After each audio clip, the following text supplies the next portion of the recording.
Hey guys, in today's video I'm going to be doing an update on my 2020 NBA awards predictions that I did before the season started. As we all know, this has been a very non-traditional season, so to speak, but we do know that the awards will be based on the play up until March, not factoring in bubble performance. I think this is actually a really smart move because you can't expect all players to be in their same groove after a 4-month hiatus. I think it's not fair to do that. So I think the NBA made the right call. I'm also going to be diving a little bit deeper into my predictions than my original video. I'm going to be using a little bit more statistics. I'm going to be also doing all NBA teams, all defensive teams, and all rookie teams. Quickly, before we start, I just want to ask you guys to subscribe to the channel if you haven't already. Through YouTube analytics, I can see that almost 75% of the viewers of my videos aren't subscribed to the channel. I'm trying to work up to as many subscribers as I can get. I can, start putting out better content for you guys. So yeah, if you're not subscribed to the channel and you're watching this video, just please take the time to go down and just hit that subscribe button. And yeah, I'm almost at 300 subs. Every sub counts. I don't really think you guys realize that. Getting into it, we're going to start with Rookie of the Year, which is an easy one, Ja Morant. No matter the otherworldly production that Zion Williamson put up in his 19-game stint, it's that it was exactly that, a 19-game stint. Morant put up great production all season long, proving he will be a dangerous player for years to come. There's not much elaboration necessary here. Next up, we have the race for the 6th Man of the Year, which I believe again will be a race between two players, both Clippers players, Montrezl Harrell and Lou Williams. This season, it's clearly Montrezl Harrell. Both Lou Williams and Montrezl Harrell have put up great production for the Clippers, leading them to the highest scoring bench in the NBA. But Harrell has been overall more impressive and effective. Lou averages 0.1 more points per game, but Harrell is a far more effective defender, and statistically, a more effective offensive player as well. Harrell leads in player efficiency rating, offensive and defensive win shares, offensive and defensive box plus minus, better value over replacement player, better offensive and defensive rating, as well as a better plus minus overall. Harrell is the 6th Man of the Year, no doubt. Now we have the Most Improved Player award. This is a really tough award to give. Players like Brandon Ingram, Luka Doncic, Bam Adebayo, Jason Tatum, Pascal Siakam, Fred VanVleet, they've all drastically improved their game.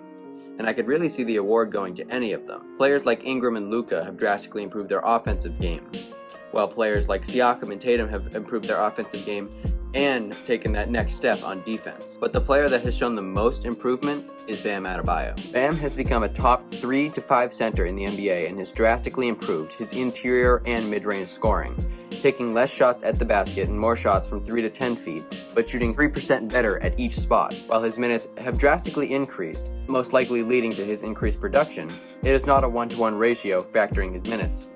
He is still seeing more production, averaging better stats than his last season's per 36 in nearly every facet.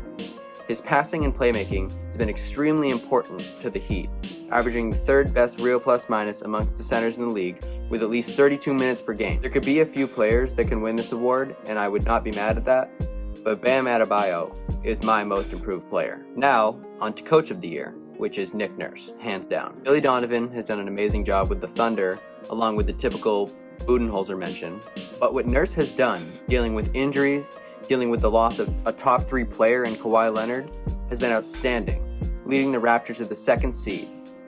His defensive schemes, whether that be running full court press for long periods of time to come back from large deficits, running zones, box and ones, and as SB Nation put it, they make other teams see ghosts with quick flashes of help defense. Mike Budenholzer should be in contention for what he does with the Bucks, but Nurse has been amazing this season, proving he did not need Kawhi Leonard for success. Next, I'm doing the Defensive Player of the Year. This is a 2-man race between Anthony Davis and Giannis Antetokounmpo. Anthony Davis has the league's 2nd best opponent field goal percentage, holding his opponents to just 38.5%.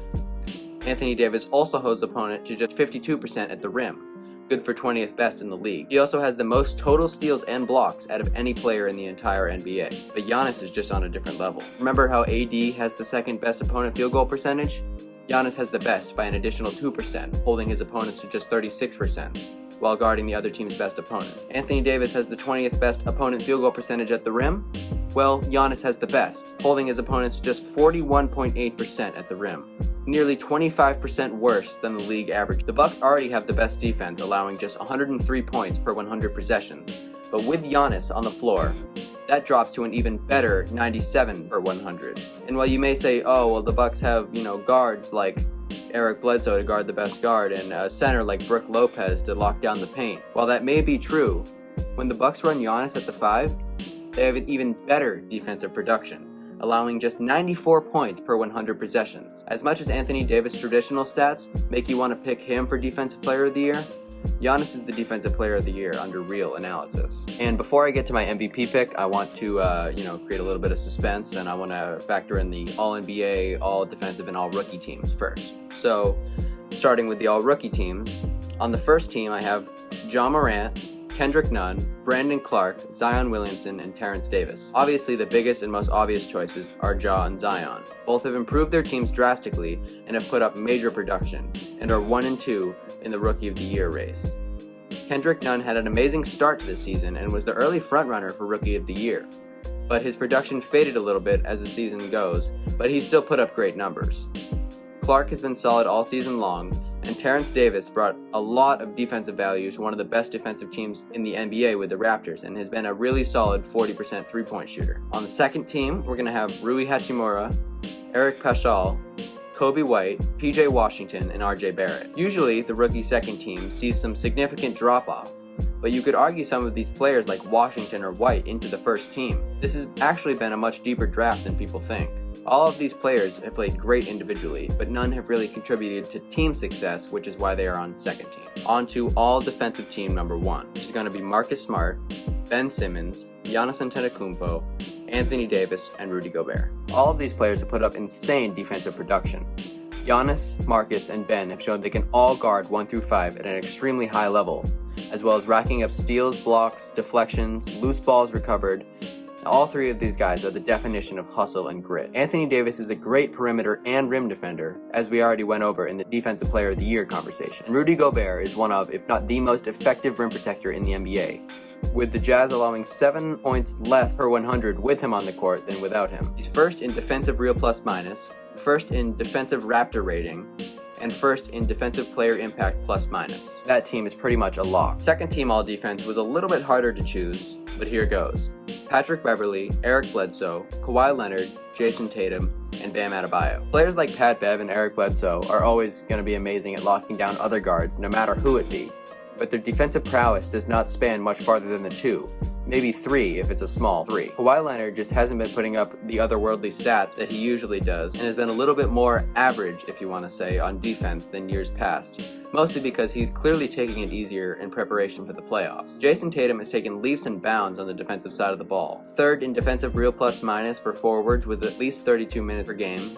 Fifth in defensive player impact plus minus with at least 1,800 minutes logged, and has racked up a great amount of steals and blocks, and has really shown his defensive IQ, cutting passing lanes and seeing opposing plays before they even happen. Bam Adebayo has been a very, very solid utility guy for the Heat, guarding 1 through 5 extremely efficiently, and has done more of his work on the perimeter than anywhere else. In the coming seasons, I would like to see him expand on his rim protection game a little bit as well. On to the 3 All-NBA teams. Before I start, there was an announcement that certain players can be moved positionally, allowing for more of the actual best players to make the teams regardless of actual played position, such as Tatum and Middleton being able to qualify for guard spots, and Anthony Davis and Nikola Jokic to qualify for forward spots, and so on and so forth. So, for first team, we're going to have LeBron, Harden, Luka, Anthony Davis, and Giannis. I think these are all extremely obvious no-brainers. All have played better than everyone else this season. And I mean, there's no real competition for first team, especially with the new positional flexibility. I would be very surprised if this was not the first team. My second team is going to be Damian Lillard, Russell Westbrook, Kawhi Leonard, Nikola Jokic, and Joel Embiid. Dame's production has been off the charts, but the Blazers are still fighting for a spot.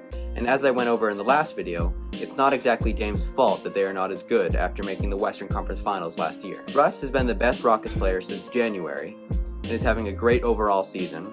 Kawhi, again, is taking it easier this season, but is still putting up great numbers on great efficiency and playing high-caliber defense. Jokic is the best passing big man in the NBA, and I'm very excited to see what he can do now that he has slimmed down, hopefully increasing the Nuggets' pace, giving them more possessions and making them an even deadlier team, especially with the addition of Bol Bol, who looks very good after his first scrimmage. And Embiid, regardless of a down season, is still producing at a high level and has improved his shooting as well. Third team was a little bit harder to choose. There are 4 players to me that are very, very close, that being Jimmy Butler, Chris Middleton, Pascal Siakam, and Jason Tatum. But the players that will be making the team are Chris Paul, Chris Middleton, Jason Tatum, Pascal Siakam, and Bam Adebayo. I only leave off Butler because of how horrific his shooting has been this season. Since December, he only has hit 5 3-pointers on 14% 3-point shooting. He is more one-dimensional on offense, and I think that will get exposed come playoff time. He relies heavily on free throws and foul calls that you're just not going to get in the playoffs. What Chris Paul has done for the Thunder has been nearly unthinkable. A lot of people mark them down for a bottom-tier West team, and now they're proving to be a very scary first-round matchup, and since January have had the best record of any West team. Middleton is having a near 50-40-90 season and playing good defense along the way. Tatum and Siakam are the #1 options on teams truly contending for at least a final spot and are putting up very similar production. And as said before, Bam Adebayo is an all-defensive teamer and most improved player. He has to be on here. His effect on both sides of the ball are amazing. To be fair though, Rudy Gobert could definitely take Adebayo's spot. He's one of the best defenders in the entire league, and his offensive impact is very underrated through screens and things of that nature. And finally, the award that we've all been waiting for. Most valuable player. I feel that the media is definitely trying to sway things a little bit more towards LeBron, and for some good reason. The Lakers outscored their opponents by just 0.1 points in general when LeBron is off the court, and outscore them by 12 when he's on the court. The Bucks still outscore opponents by nearly 5 points without Giannis on the court, and by 16 with him on. LeBron very well may be more valuable to the Lakers than Giannis is to the Bucks because of his passing ability and outright ability to make others better. But Giannis is the MVP. Giannis leads LeBron in nearly every other stat than 3-point shooting and assists. He's averaging more points, more rebounds, more assists, and more blocks in less minutes than LeBron. Giannis leads LeBron in nearly every single advanced stat that there is, and the Bucks were on pace for a 70-win season. A point was brought up to me on Twitter that is very hard to refute. If LeBron was doing what Giannis is doing this season, he would unanimously win MVP, which is very true. LeBron may be going for Finals MVP this season, but Giannis is the undisputed MVP. Thank you guys for watching. This was definitely a long video. Kudos to you if you made it through the whole thing. There was a lot of tough choices to make, but in the end, I think I was at least mostly correct on everything. Per usual, let me know if you think I did anything wrong in this video. Like the video, make sure to subscribe to the channel as I said earlier, and have a good one, guys.